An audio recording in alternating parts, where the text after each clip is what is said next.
بسم الله الرحمن الرحيم.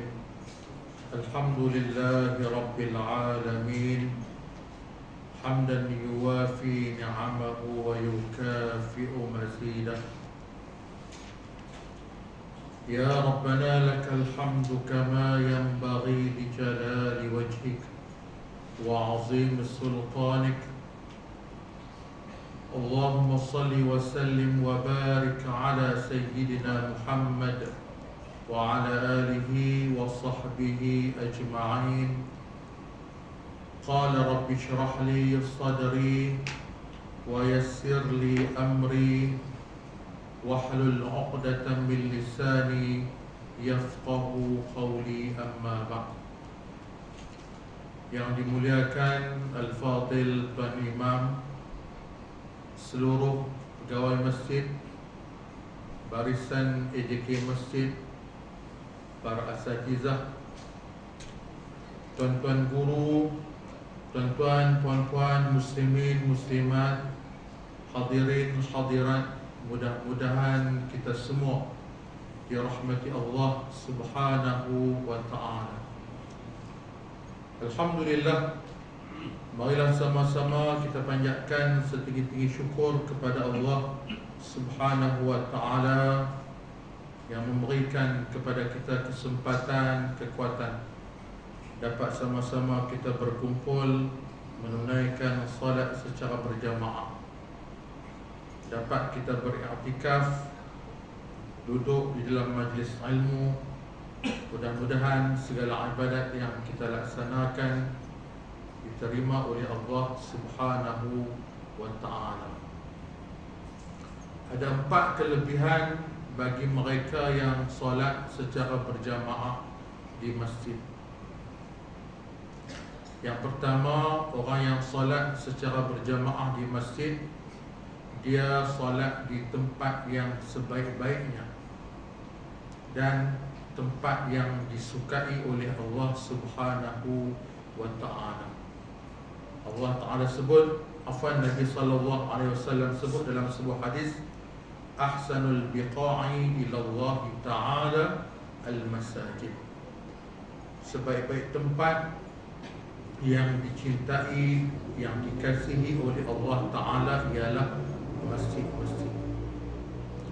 Yang kedua, orang yang solat secara berjamaah di masjid, dia dapat tunaikan solat di awal waktu, dalam waktunya. Nabi sebut dalam sebuah hadis, apabila ditanya apakah amalan yang terbaik, Nabi sebut ialah solat di awal waktu ataupun di dalam waktunya. Yang ketiga ialah orang yang solat secara berjamaah di masjid, khususnya mereka yang berada di saf yang pertama. Mereka ini mendapat salawat daripada Allah Subhanahu wa ta'ala dan juga malaikat. Salawat daripada Allah Ta'ala dengan maksud memberi rahmat. Salawat daripada malaikat dengan makna memohon keampunan Allah Ta'ala kepada mereka-mereka yang duduk di saf yang pertama. Sebab tu tuan-tuan, kadang-kadang kita pelawar kawan kita masuk saf depan, padahal kita kena berapa duduk saf pertama kan. Kalau kita makan kenduri, kita tak pelawar kawan kita. Siapa yang potong queue, marah semua kita. Betul, potong queue, kita pun tak pelawar belakang menu. Kita nampak tu kambing, contohlah kan, menu yang kita suka, kita pun tak pelawar kan. Yang keempat, orang yang solat secara berjamaah di masjid, mereka ini apabila mereka menanti waktu solat, mereka akan mendapat pahala seperti orang yang solat sunat, dengan syarat mereka tidak batal wuduk mereka. Contoh yang menanti solat Isyak sehari 8.10, 8.11 azan Isyak, dalam tempoh yang lama ini, dalam lebih kurang 40 minit, selama itu kita akan diberikan pahala oleh Allah Ta'ala. pahala orang yang sembahyang sunat berulang kali, sehinggalah solat isyak nanti akan ditunaikan secara berjamaah. Bahkan mendapat doa daripada para malaikat pula. Allahumma ighfir lahu, Allahumma arhamhu. Ya Allah, Engkau rahmati si fulan dan Engkau ampunkan dosa si fulan. Mudah-mudahan kelebihan solat berjamaah yang disebutkan tadi dapat sampai kepada kita semua. Dan mudah-mudahan dengan sebab kita mempertahankan masjid kita yang berdekatan dengan rumah kita, Allah Ta'ala membantu sahabat-sahabat kita dapat mempertahankan Masjid Al-Aqsa di sana. Kita pada muka surat 229.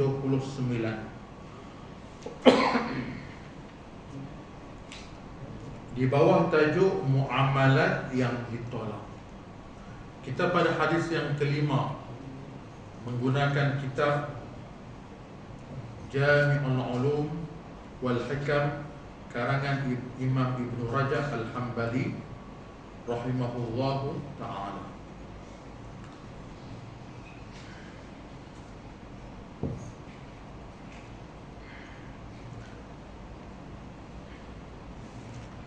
Pada hadis yang kelima ini, Nabi SAW menceritakan orang-orang yang menokok tambah mereka sesuatu perkara yang bertentangan dalam urusan agama kita, bercanggah dengan agama kita. Amalannya ditolak, tidak diterima oleh Allah Subhanahu wa ta'ala. Dan kita dah sebut hari itu, dalam masyarakat kita ada beberapa bid'ah yang dipanggil sebagai bid'ah hasanah. Bid'ah hasanah ini diterima oleh syarak. Bid'ah ini berdasarkan sama ada kepada daripada dalil yang khusus ataupun dalil yang umum. Amalan-amalan masyarakat kita. Kemudian kita akan masuk depan dalam tajuk muamalat yang ditolak. Sebelumnya kita dah sebut ada beberapa larangan di dalam Islam. Ada larangan itu melibatkan khusus kepada ibadat tertentu. Kalau larangan-larangan tersebut dikhususkan kepada sesuatu ibadat, maka ibadat itu tidak sah. Adapun sekiranya larangan tersebut luar daripada ibadat tersebut, ibadat itu sah. Contoh yang diberikan sebelum ini ialah orang yang sembahyang tanpa berpakaian, tanpa menutup aurat, ataupun tidak bersuci, ibadatnya tidak sah, ditolak oleh syarak. Pasal apa? Pasal larangan-larangan tersebut, larangan yang kata jangan solat ketika kamu tidak bersuci, itu larangan yang khusus berkaitan dengan ibadat itu. Adapun larangan-larangan yang melibatkan umum, contohnya jangan mencuri, jangan merampas tanah. Sekiranya seseorang itu dia sembahyang di kawasan yang dicuri, yang dirampas, sembahyangnya sah, kerana larangan tersebut tidak ada kaitan dengan ibadat itu. Dan beberapa contoh yang kita pernah sebutkan, orang yang melaksanakan ibadat haji dengan menggunakan duit haram, ibadatnya sah, tetapi mabrur ataupun tidak, itu serah kepada Allah Ta'ala. Tetapi mungkin kemungkinan besarnya tidak diterima. Rukun ibadatnya, tanggungjawab melaksanakan ibadat haji itu ditunaikan, tertunai, tetapi penerimaan itu ditolak oleh agama kerana diambil daripada sumber yang haram. Hari ni kita nak tengok muamalat yang ditolak. 229. Mana-mana urusan muamalat seperti akad, fasakh dan seumpamanya yang mengubah ketetapan syarak,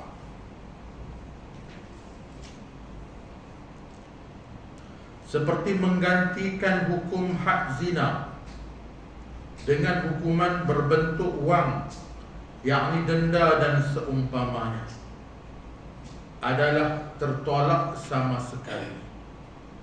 Baik.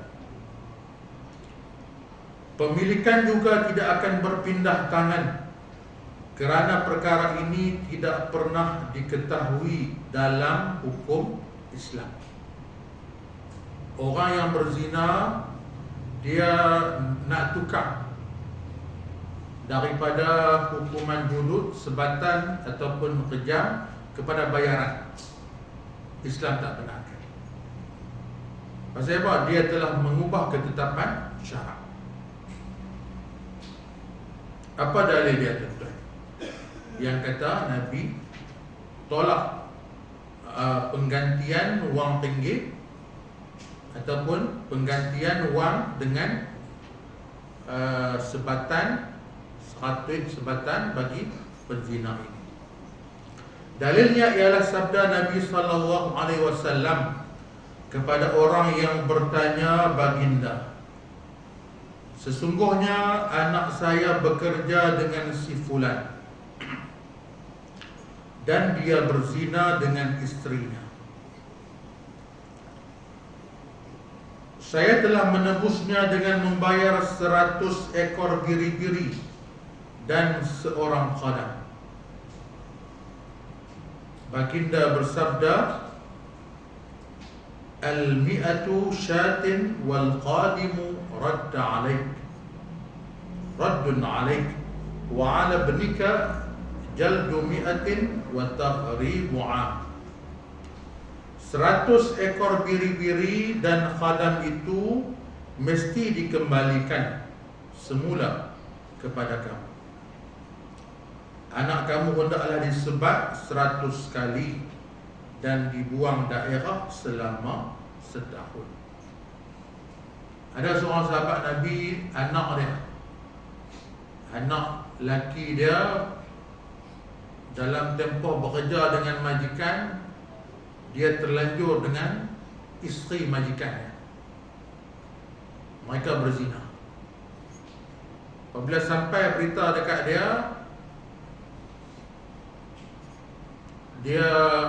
dia tahu dah apa nama, dia tanya orang kata anak dia akan kena sebat.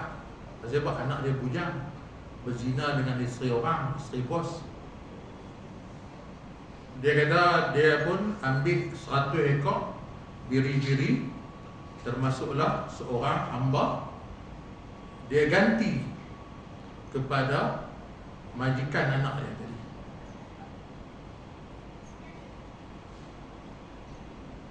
Apabila masalah tersebut dibawa kepada Nabi SAW, Nabi kata, benda ni tak boleh lah.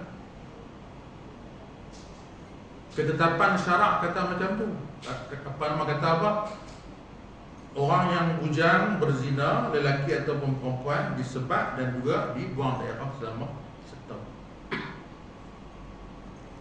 Dan Nabi kata, biri-biri itu ambil balik daripada majikan anak. Ambil balik. Hamba yang bagi dekat dia sebagai tebusan pun ambil balik. Anak hang dan isteri bos tadi akan kena hukuman hudud.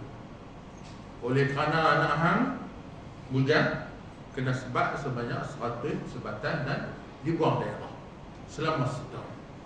Perempuan tadi ditanya kepadanya dan dia mengaku dia berzina. Dia pun dikejam sampai mati.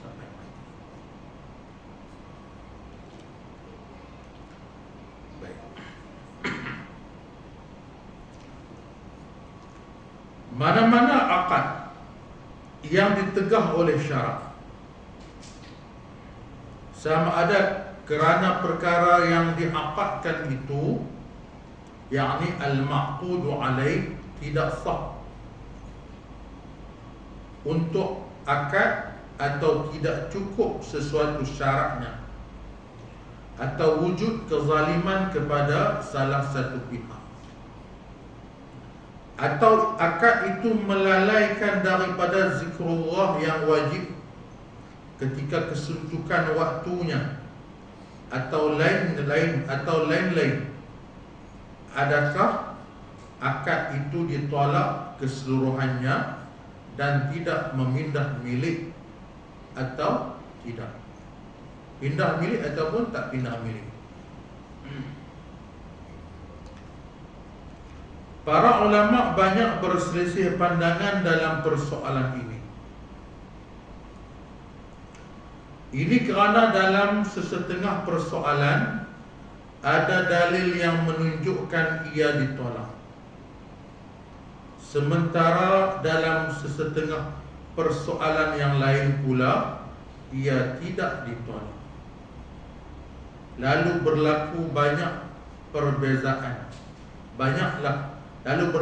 banyak perbezaan pendapat mengenai persoalan ini.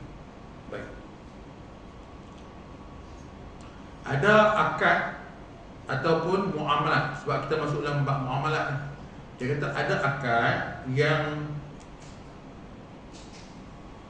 tidak sah, sama ada tidak cukup syarat atau ada wujud unsur kezaliman kepada satu pihak yang lain, ataupun dalam akad tersebut ada unsur melalaikan daripada mengingati Allah Subhanahu wa ta'ala. Adakah akad tersebut, muamalat tersebut batal secara total ataupun tak batal? Adakah akad tersebut diterima sah ataupun terbatal? Itu persoalannya. Dan adakah pindah milik tersebut berlaku ataupun tidak?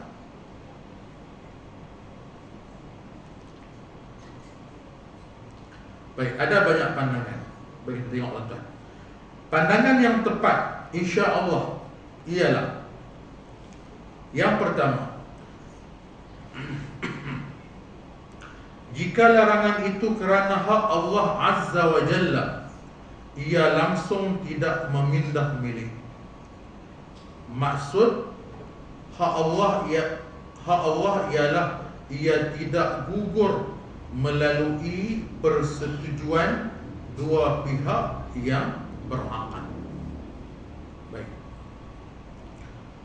Dia kata kalau larangan Allah Ta'ala kepada muamalah tersebut, kepada akad tersebut, dia berkait dengan hak Allah Subhanahu wa ta'ala, muamalah tersebut ataupun akad tersebut tidak akan sah walaupun dengan persetujuan kedua-dua belah pihak.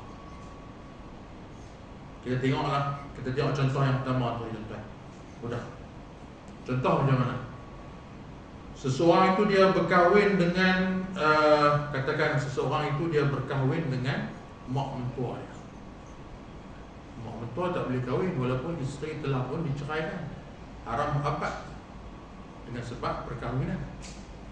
Ada haram muhabbat dengan sebab nasab, ada haram muhabbat dengan sebab perkahwinan.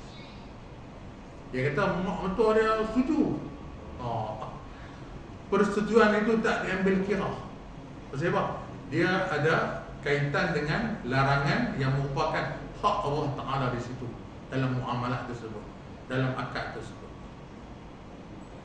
Persetujuan mak mentua untuk menikah dengan dia ketika itu tidak diambil kira. Pasal dia melibatkan hak Allah Ta'ala.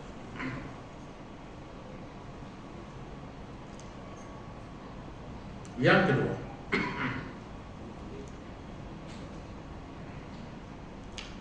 dan jika larangan itu kerana hak manusia tertentu dan boleh gugur melalui keredaannya, ia bergantung kepada keredaannya. Kalau dalam muamalah ataupun akad tersebut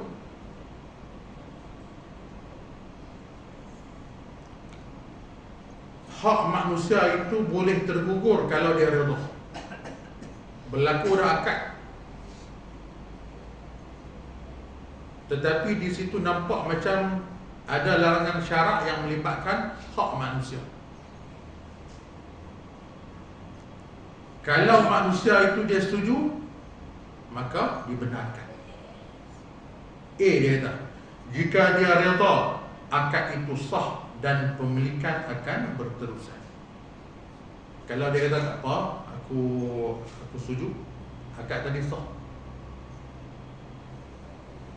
Tetapi jika dia tidak redha, dia berhak untuk memfasakkan akad tersebut.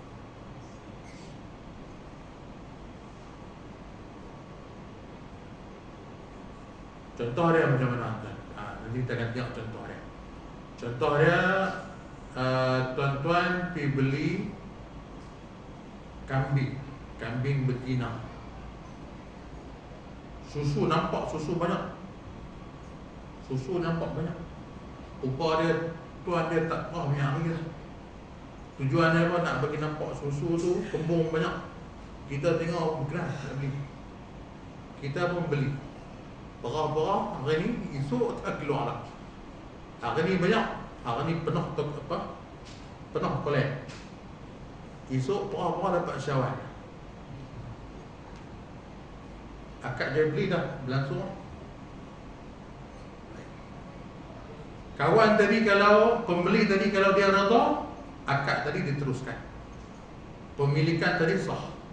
Tapi kalau dia tak redha, akad tadi terbatal dan mesti dipulangkan. Itu contoh yang nombor 2 tadi.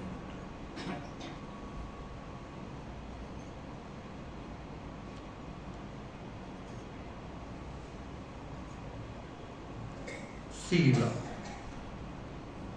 Sekiranya keredaan pihak yang dimudaratkan itu tidak boleh diambil kira langsung, seperti isteri atau hamba dalam kes talak dan pemerdekaan, maka keredaan dan kemarahan pihak itu tidak diambil kira. Yang ini masih lagi dalam hak manusia. Kalau dia setuju, jalan. Kalau dia tak setuju, terbatal akad. Ataupun kalau dalam muamalah tersebut keredaan pihak yang dizalimi itu tak boleh diambil kira langsung, maka ketika itu tuan-tuan, kita akan tengok apa nama hukum dia. Contoh dia dalam perbincangan yang akan datang. Contoh macam mana? Nanti kita akan tengok orang yang nak mati, dia ada harta banyak, tapi nak mati pun jahat ni. Bukan jahat ni lah, dia nak halang harta dia dapat dekat anak dia. Dia pun pergi wasiat untuk mewakafkan keseluruhan harta dia. Dia nak mati ni, sakit nak mati. Di situ ada unsur mudarat kepada anak-anak dia yang bakal menjadi waris harta pusaka dia. Jadi kita akan tengok perbincangan ulama dalam apabila kita sampai di tajuk itu. Yang ketiga, jika larangan itu adalah kerana kasihan kepada orang yang dilarang secara khusus, kerana kesulitan yang akan menimpanya, lalu dia ingkar dan melakukan kesulitan itu, maka amalannya tidak terbatal dengan sebab itu. Yang ini pandangan ulama berkenaan dengan muamalah.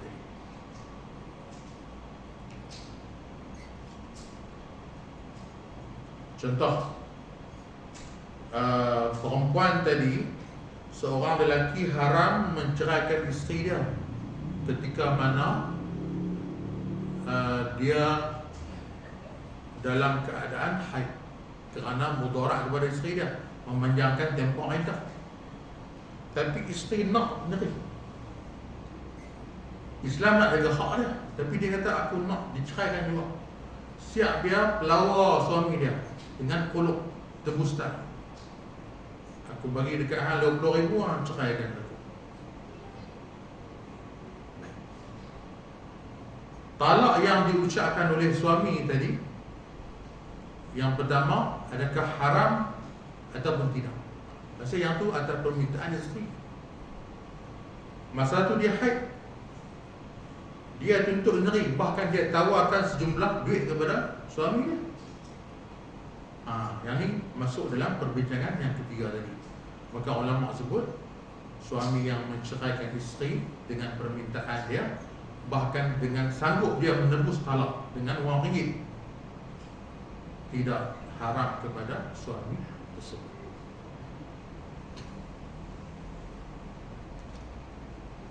Jadi dalam bab dia panggil muamalat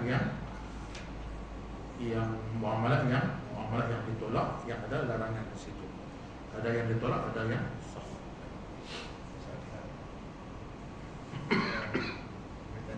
Ya, ya.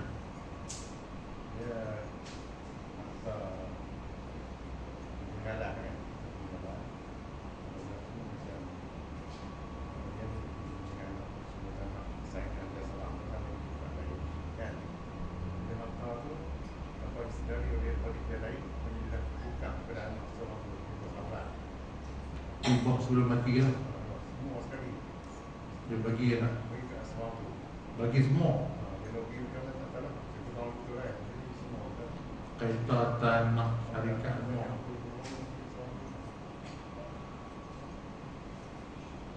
Dia hibah sebelum hibah semasa hidup, sebelum pemilik harta mati, digalakkan bagi secara sama kata anak lelaki nak perempuan, sebab dia bukan masuk dalam faraid lagi. Kalau dia bagi dekat seseorang saja, akan menimbulkan kebencian sesama adik-beradik dia. Sayanglah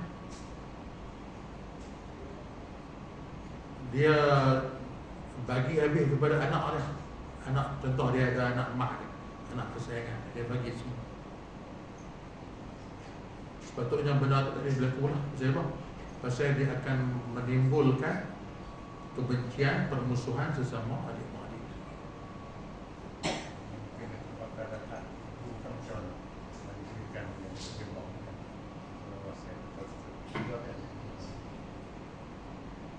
Allah Allah. Coba ni, apa nama kita tengok pada bulan Mac, yang tak masalah dia. Kasih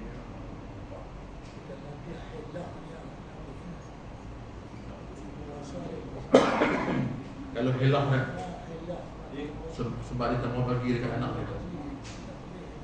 Sebab kalau kita tengok macam perbuatan yang dia buat, ada unsur mudarat kepada anak-anak dia yang lain. Padahal dia buat dulu anak dia. Kenapa tak? Haram kan macam tak?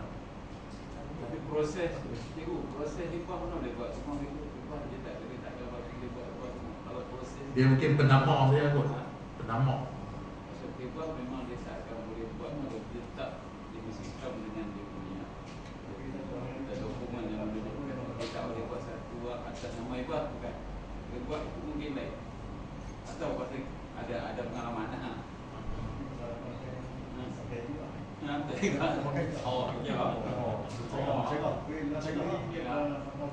maksudnya pegawai yang buat tu dia tak mana pegawai yang buat tu tak mana kalau dia tak lewat dia pun tadi tak lewat. Dia kalau macam hibah yang diberikan kepada isteri melalui takaful tu tak apa. Contohlah, saya ambil takaful real estate kawan, isteri akan dapat hibah 200,000, setengah juta. Hal tu dah apa? Itu lain. Hal tu bukan, yang tu bukan harta yang ada masa hidup lagi. Ni tak sebut Islam ni orang yang ditukar nama. Tapi bukan hebah ini. Hebah kalau dia tukar nama mungkin lah. Kalau dia atas konsep hebah. Hebah. atau heboh lah. Tapi hukum mana pun mudarat lah kepada anak tu. Bimbang perbuatan tu haram lah. Pasal dia bagi seorang kepada Hebah tu tak. Kalau dia 1/3 daripada harta tu tak boleh hebah. apa nama tak boleh lebih daripada 1/3. Melainkan izin daripada waris. Baik. Wasiat. Apa nama wasiat. Itu tak boleh lebih daripada 1/3. Kalau lebih daripada 1/3 kena persetujuan semua waris. Baik. Contoh jenis larangan tersebut. Jenis yang pertama contoh rujuk kepada nombor 1 dulu. Jika larangan itu kerana hak Allah Azza wa Jalla, dia langsung tidak mengambil. Rujuk kepada nombor 1 muka surat 230. Jenis pertama. Contoh jenis-jenis larangan tersebut, yang ini jenis yang pertama. Ia mempunyai contoh yang banyak antaranya. Yang pertama, berkahwin dengan orang yang haram dikahwini. Sama ada A, kerana diri individu itu sendiri, yakni ainnya, seperti wanita-wanita yang haram dikahwini selama-lamanya, kerana hubungan perkahwinan atau keturunan. Kalau seseorang itu dia berkahwin dengan orang yang dia diharamkan untuk berkahwin selama-lamanya, sama ada dengan sebab pengharaman itu dengan sebab perkahwinan mak mentua ataupun dengan sebab keturunan anak sendiri, maka walaupun mereka bersetuju, akad tersebut tetap tidak sah. Persetujuan tersebut tidak diambil kira oleh syarak, kerana dia melibatkan hak Allah Subhanahu wa ta'ala. B, atau kerana berkahwin serentak dengan dua adik-beradik, atau perempuan dan ibu saudaranya, atau seumpamanya. Dia berkahwin dengan dua beradik serentak, ambil adik dengan kak sekali. Adik kata tak apa, kak aku kak. Persetujuan adik itu tak boleh diambil kira oleh syarak. Pasal apa? Dia melibatkan hak Allah Ta'ala. Muamalah itu tak sah. Kahwinan itu, berkahwin dengan dua orang perempuan adik-beradik serentak, tidak sah. Atau dia ambil seorang perempuan dengan mak saudara dia serentak, tak boleh. Kalau salah satu seorang dia ceraikan ataupun mati, kemudian baru dia kahwin dengan yang lain, itu baru dibenarkan.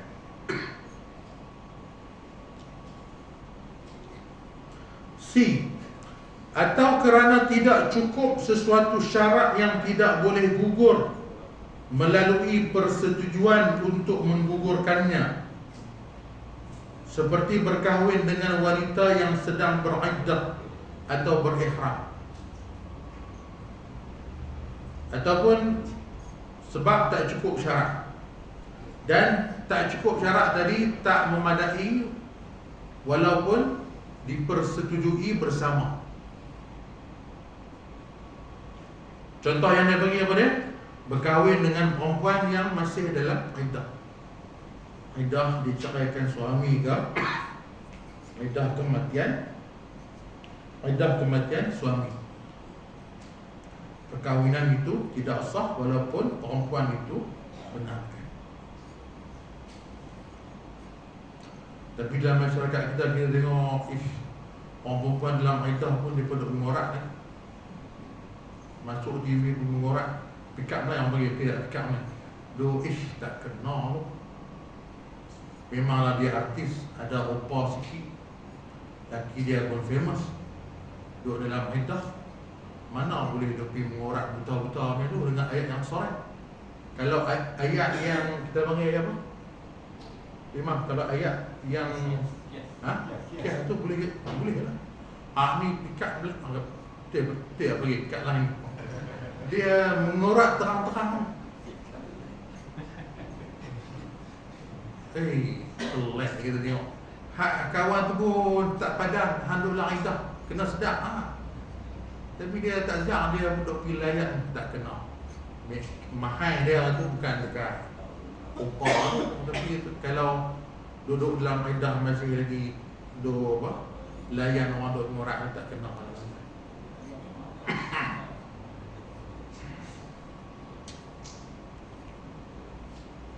Baik, sambung. Atau dia berkahwin dengan orang yang dalam ihram. Perempuan dalam ihram tak boleh kahwin, dia kahwin.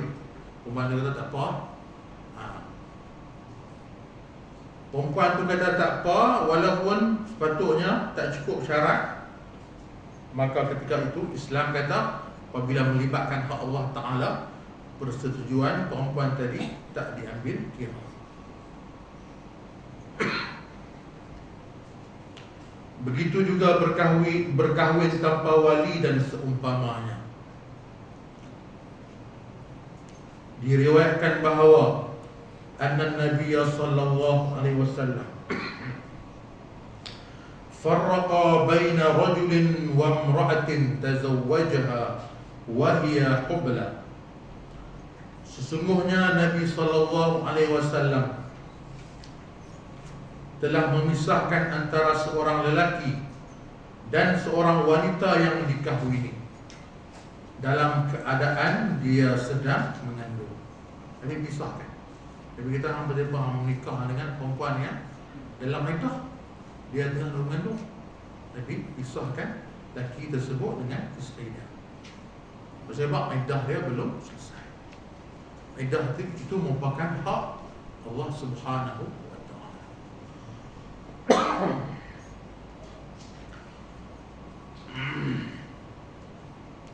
Baginda menolak perkahwinan itu kerana ia berlaku dalam tempoh iddah.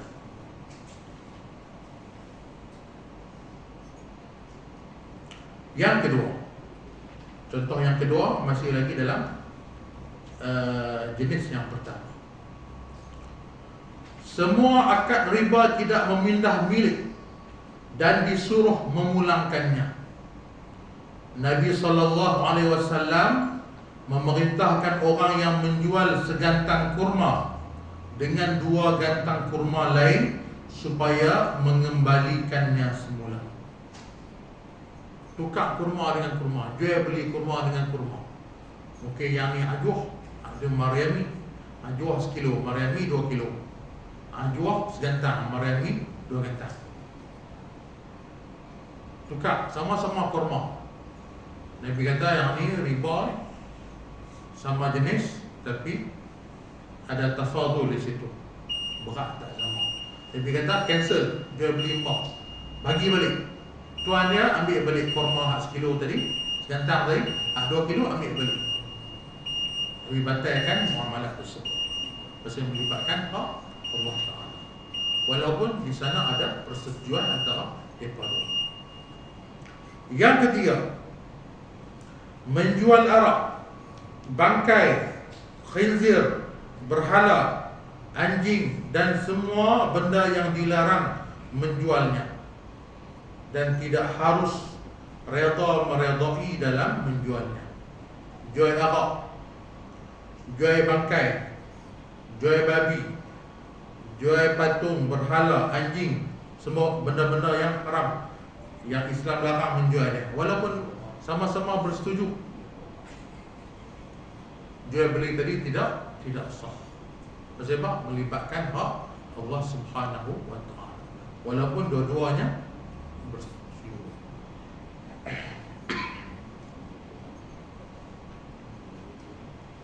Kalau melatih anjing, upah melatih anjing tak apa.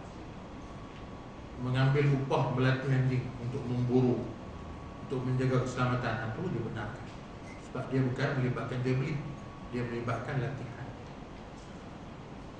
Jual beli ataupun kecuali menjual beli anjing yang terlibat dengan dalam forensik atau semua siasatan, itu dibenarkan kerana keperluan dan juga ada manfaatnya.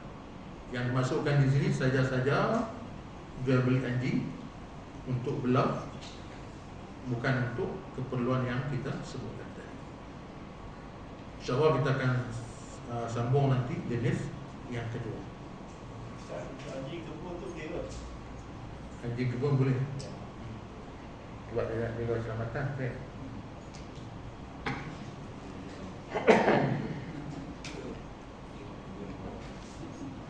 Wallahu a'lam bis-shawab. InsyaAllah kita akan sambung pada contoh-contoh jenis yang kedua pada bulan depan, InsyaAllah ta'ala.